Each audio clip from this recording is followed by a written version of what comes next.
Hello guys, today we'll start our another video, chapter 3, measurement of national income. So how national income can be measured through different process, we'll discuss about this. This is my another video and today we'll start chapter 3. First of all, we have to know that what is national income. Shortly we have discussed in the previous class that what is national income. National income is nothing, it is just the domestic income plus NFIA. NFIA means net factor income from abroad, means factor income received from abroad minus factor income paid to abroad. हमारे country के लोग बाहर में जो रहते हैं उनका income minus income मतलब क्या, वो जो हमें मिलता है बाहर से, और बाहर का लोग जो हमारा कंट्री में रहते हैं जो हमारे यहाँ से जाता है उसको हम बोलते हैं एक है factor income received from abroad minus factor income paid to abroad. हमें जो मिलता है और हम जो देते हैं उसका डिफरेंस को हम NFIA बोलते हैं. डोमेस्टिक इनकम क्या है, हमारे डोमेस्टिक टेरिटोरी में रहने वाले जितने इनकम करते हैं वही इनकम को हम बोलेंगे डोमेस्टिक इनकम. सो उसके साथ अगर NFIA को हम ऐड करेंगे वो हो जाएगा हमारा नेशनल इनकम. सो ये प्रोसेस में हम आज नेशनल इनकम प्रोसेस को डिस्कशन करेंगे. First of all we have to know the definition that what is the definition of national income. National income it refers to the factor income earned by normal resident of a country in an accounting year. Normal resident का मतलब क्या है, हमारे country के लोग जो भी बाहर में रहते हैं वो हमारे कंट्री के लिए नॉर्मल रेसिडेंट हो गए. नॉर्मल रेसिडेंट के साथ साथ हमारे कंट्री में या हमारा डोमेस्टिक टेरिटोरी में रहने वाले सबका इनकम को हम नेशनल इनकम में कैलकुलेट करते हैं. इसीलिए डोमेस्टिक इनकम जो है हमारा NDPFC plus NFIA net factor income from abroad which we can get from, और it is the basic differences between factor income received from abroad minus factor income paid to abroad. So domestic income plus NFIA equal to national income. Domestic income को हम जानते हैं which is known as NDPFC plus NFIA. National income is known as NNPFC. So national income can be calculated by following three methods, that is our value added method, the first one, and the second one which is known as income method, and the third one it is known as expenditure method. Through this method we can calculate the national income. The process of national income we can calculate it through three following formula or following method, which is known as value added method, number 2 income method, and number 3 expenditure method. We'll discuss one by one. So first of all we'll discuss value added method. So what is value added method, we have to discuss right now. Value added method means this method is used to measure national income in different phases of production in circular flow. Every enterprise adds to the value of product which is added is known as value added method. Definition से कुछ समझ में नहीं आया मुझे पता है, मैं क्लैरिफाई करके बता देता हूँ. Value added method is otherwise known as gross value added at market price. Value added एक ऐसा मेथड है जहाँ पे डिफरेंट फेजेस में कैसे नेशनल इनकम को हम मेजर करते हैं, और वैल्यू एडेड मेथड एक ऐसा प्रोसेस है जहाँ पे हमें वैल्यू ऑफ आउटपुट को मेजर करना है, उसके साथ साथ इंटरमीडिएट कंजप्शन को भी देखना है, जिसको इंटरमीडिएट कॉस्ट बोलते हैं, इंटरमीडिएट कंजप्शन होता है, उसको हम बोलते हैं value added method. Value added method is otherwise known as, it is also known as gross value added at market price. Value added method is otherwise known as gross value added at market price which is known as GVMP. So value added method का जो formula है, formula को हम देखते हैं, फिर बाद में वैल्यू एडेड क्या मेथड है मैं डिटेल एक एग्जांपल में क्लियर करके बता दूंगा. फॉर्मूला वैल्यू एडेड का फॉर्मूला है हमारा, यहाँ पे देखते हैं हम, value added equal to value of output minus intermediate consumption. Value of output क्या है और इंटरमीडिएट कंजम्पशन क्या है मैं अभी बताता हूँ. वैल्यू ऑफ आउटपुट मीन्स जो फास्ट प्रोडक्शन है, जो प्राइमरी प्रोडक्शन है, उसको हम वैल्यू ऑफ आउटपुट बोलते हैं. एग्जाम्पल के तौर पे बता देता हूं अभी कैसे कैलकुलेट होगा, पहले बोलता हूं. देखो value of output minus intermediate consumption अगर करेंगे तो वैल्यू एडेड। मान लो क्वेश्चन में कैलकुलेट करने के लिए बोला कि calculate the value added method, only the value has given to you that value of output and intermediate consumption. अगर दोनों वैल्यू में मिला है, वैल्यू ऑफ आउटपुट है और इंटरमीडिएट कंजप्शन भी है, वैल्यू एडेड कैलकुलेट करने के लिए बोला है, हम क्या करेंगे, वैल्यू ऑफ आउटपुट का वैल्यू से इंटरमीडिएट कंजप्शन का वैल्यू को माइनस कर देंगे, हमें वैल्यू एडेड मिल जाएगा, जिसको हम बोलते हैं जीबीएमपी। क्लियर? पर अगर क्वेश्चन पे डायरेक्टली नहीं है वैल्यू ऑफ आउटपुट, क्वेश्चन पे अगर डायरेक्टली वैल्यू ऑफ आउटपुट नहीं है तो उसके बदले होगा sale plus change in stock.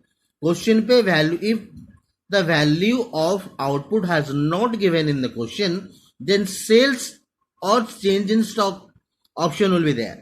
Sales plus change in stock. So what we have to do?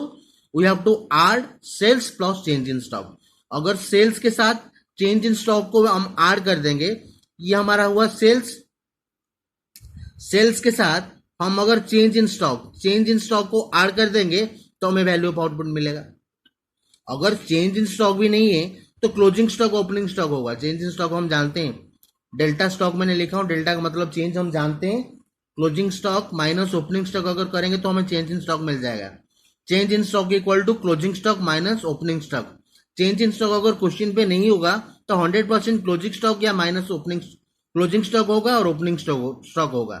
So closing stock से अगर हम ओपनिंग स्टॉक को माइनस करेंगे तो हमें चेंज इन स्टॉक का आंसर मिल जाएगा। तो वैल्यू ऑफ आउटपुट होगा तो ठीक है, नहीं होगा तो सेल्स का ऑप्शन होगा। सेल के साथ हम चेंज इन स्टॉक को ऐड करेंगे, वैल्यू ऑफ आउटपुट मिलेगा। चेंज इन स्टॉक अगर नहीं होगा, क्लोजिंग स्टॉक से ओपनिंग स्टॉक को माइनस करेंगे, चेंज इन स्टॉक मिल जाएगा। और भी एक कॉम्प्लिकेशन है, अगर सेल्स दिया हुआ है, चेंज इन स्टॉक दिया हुआ है, ऐड करेंगे, हमें क्या मिल जाएगा, वैल्यू ऑफ आउटपुट। मान लो क्वेश्चन पे सेल के बदले डोमेस्टिक सेल दिया होगा, सेल्स नहीं होगा क्वेश्चन पे, डोमेस्टिक सेल दिया होगा। तो याद रखो, अगर क्वेश्चन पे सेल्स नहीं है, डोमेस्टिक सेल है, तो डोमेस्टिक सेल के साथ एक्सपोर्ट भी दिया होगा। डोमेस्टिक सेल के साथ एक्सपोर्ट को अगर हम ऐड कर देंगे तो हमें सेल्स मिल जाएगा। Sales equal to domestic sale plus export. अगर क्वेश्चन पे एक्सपोर्ट का वैल्यू कुछ मेंशन नहीं है, एक्सपोर्ट नहीं दिया हुआ है, तो जीरो ले जाएंगे। डोमेस्टिक सेल का जो भी वैल्यू है वो सेल्स में चला जाएगा। मान लो डोमेस्टिक सेल का वैल्यू 500 है, तो एक्सपोर्ट कुछ नहीं दिया हुआ है, तो सेल्स का वैल्यू भी 500 हो जाएगा, क्योंकि एक्सपोर्ट का वैल्यू कुछ नहीं है, मीन्स हम जीरो ले जाएंगे। 500 प्लस जीरो इक्वल टू हमारा कितना हो गया, 500। क्लियर? तो ये प्रोसेस मैंने फिर से बता देता हूं याद रखने के लिए। Value added equal to value of output minus intermediate consumption. बताता हूं इंटरमीडिएट कंजप्शन क्या होता है। Value of output minus intermediate consumption. अगर वैल्यू ऑफ आउटपुट नहीं है क्वेश्चन पे, सेल्स और प्लस चेंज इन स्टॉक होगा। सेल के साथ चेंज इन स्टॉक को ऐड करेंगे तो हमें वैल्यू ऑफ आउटपुट मिलेगा। इंटरमीडिएट कंजप्शन क्या होता है जनरली, देखो, इंटरमीडिएट कंजप्शन मीन्स जो इंटरमीडिएट गुड्स होता है, मीन्स क्या, जो कंप्लीट नहीं हुआ है, अनफिनिश्ड प्रोडक्ट्स। हम जीडीपी एमपी पे पढ़े हैं पहले से। जीडीपी क्या होता है, what is GDP? GDP refers to the money value of all final goods and services produced in our country boundary within a year और इन एन अकाउंटिंग ईयर। एक साल में हमारे कंट्री के बाउंड्री के अंदर कितना भी फाइनल गुड, जितने भी फाइनल गुड प्रोड्यूस होता है, उसका मनी वैल्यू को हम जीडीपी बोलते हैं। सो ये चीज भी बोला था तब मैंने कि कोई भी इंटरमीडिएट प्रोडक्ट हमारा नेशनल इनकम या जीडीपी में कैलकुलेट नहीं होता है। सो वैल्यू ऑफ आउटपुट से अगर इंटरमीडिएट कंजप्शन को हम माइनस करेंगे तो हमें मिल जाएगा क्या, वैल्यू एडेड। इंटरमीडिएट कंजप्शन अब समझ में आया ना? इंटरमीडिएट कंजप्शन मीन्स बहुत सारे एग्जाम्पल ले सकते हैं। जो रॉ मटेरियल्स को ले सकते हैं इंटरमीडिएट कंजप्शन, वो हमारा, क्योंकि रॉ मटेरियल का मनी वैल्यू नेशनल इनकम में कैलकुलेट नहीं होता है, क्योंकि रॉ मटेरियल को लेके फाइनल गुड बनता है। बस इतना याद रखो, फाइनल गुड ही कैलकुलेट होगा। कोई भी रॉ मटेरियल जो कि इंटरमीडिएट कंजप्शन है वो कभी भी हमारा नेशनल इनकम पे कैलकुलेट नहीं होगा। So value of output minus intermediate consumption equal to value added. If value of output has not given in the question, so sales plus change in stock option will be there. So we have to add sales plus change in stock. Sale के साथ change in stock को add करेंगे, value of output हमें मिल जाएगा। If in the question the value of sales has not given, so domestic sale will be there, plus अगर sales question पे नहीं है, डोमेस्टिक सेल है और एक्सपोर्ट भी है, क्लियर, डोमेस्टिक सेल भी है और एक्सपोर्ट भी है। हम ऐसा नहीं करेंगे, सेल्स तो यहाँ पे ऑप्शन में सेल्स है तो डोमेस्टिक सेल का वैल्यू 500 है तो 500 ले जाएगा।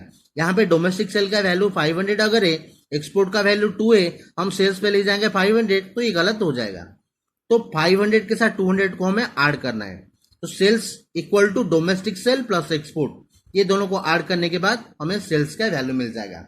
उसके साथ चेंज इन स्टॉक को ऐड करेंगे, नहीं भी होगा तो क्लोजिंग स्टॉक ओपनिंग स्टॉक दोनों होगा। क्लोजिंग स्टॉक के वैल्यू से हमेशा ओपनिंग स्टॉक को माइनस करना, याद रखना। Closing stock minus opening stock, not opening stock minus closing stock. Closing stock से हम ओपनिंग स्टॉक को अगर माइनस करेंगे तो हमें चेंज इन स्टॉक का वैल्यू मिल जाएगा। तो ये प्रोसेस में हम वैल्यू एडेड जो मेथड है, वैल्यू एडेड मेथड को हम कैलकुलेट कर सकते हैं। अभी देखते हैं जो वैल्यू एडेड मेथड मैंने बोला था, एग्जांपल के तौर पे लेके बता दूंगा किसको हम वैल्यू एडेड मेथड बोलते हैं। मान लो देखो यहाँ पे मैंने एक टेबल किया हूँ, यहाँ here it has mention different phases of production, जहाँ पे फार्मर होते हैं, मिलर होते हैं और बेकर भी होते हैं। क्लियर? सो फार्मर क्या करता है, व्हीट प्रोडक्शन करता है। मिलर क्या करता है, उसे लेकर आटा बनाता है, फ्लोर बनाता है। और जो बेकर है वो क्या करता है, ब्रेड या केक ये सब वगैरह बनवाता है। सो फार्मर का जो प्रोडक्शन है व्हीट प्रोडक्शन है। व्हीट मीन्स सेल्स वैल्यू, जो फार्मर ने व्हीट का प्रोडक्शन कर रहा है उसे सेल कर रहा है 500 में। क्लियर? उसे सेल कर रहा है 500 में। यहाँ पे इंटरमीडिएट कॉस्ट कितना होगा बाद में बताता हूँ। देखो वैल्यू एडेड हुआ 500 क्योंकि फार्मर ने जो प्रोडक्शन कर रहा है, सेल्स कर रहा है, उसमें इंटरमीडिएट कॉस्ट कुछ नहीं होता है, वो प्राइमरी प्रोडक्ट है। जो 500 है, 500 के साथ इंटरमीडिएट कॉस्ट 0 हुआ और वैल्यू एडेड हमें यहाँ पे 500 मिला, क्योंकि सेल्स जो हमारा 500 है, सो 500 माइनस 0 इक्वल टू 500 हमारा वैल्यू एडेड। सो ये जो 500 में क्या कर रहा है, हम फार्मर ने सेल कर रहा है, किसको सेल कर रहा है, मिलर को सेल कर रहा है। यानी कि इंटरमीडिएट कॉस्ट में मिलर का जो इंटरमीडिएट कॉस्ट है 500 हो गया, क्योंकि वो कितने में खरीदा फार्मर से, 500 में। क्लियर? 500 उसके लिए क्या हो गया, इंटरमीडिएट कॉस्ट हो गया, इंटरमीडिएट कंजप्शन हो गया। सो 500 में खरीदा, जो इंटरमीडिएट कॉस्ट है हमारा कितना, 500।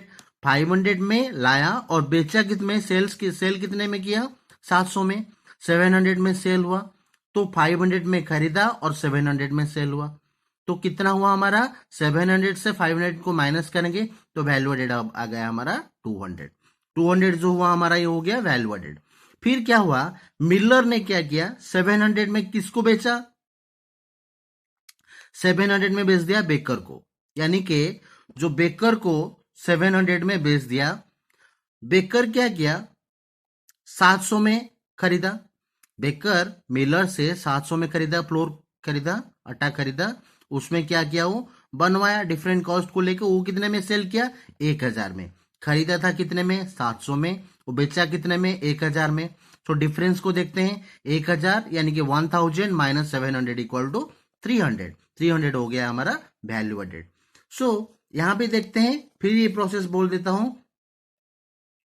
व्हीट को खरीदा कितने में, 500 में खरीदा। फार्मर कुछ नहीं खरीदता है, वो उसका प्राइमरी प्रोडक्ट है, वो क्या कुछ खरीदता है, खरीद के नहीं बेचता है, वो डायरेक्ट प्रोडक्शन करता है।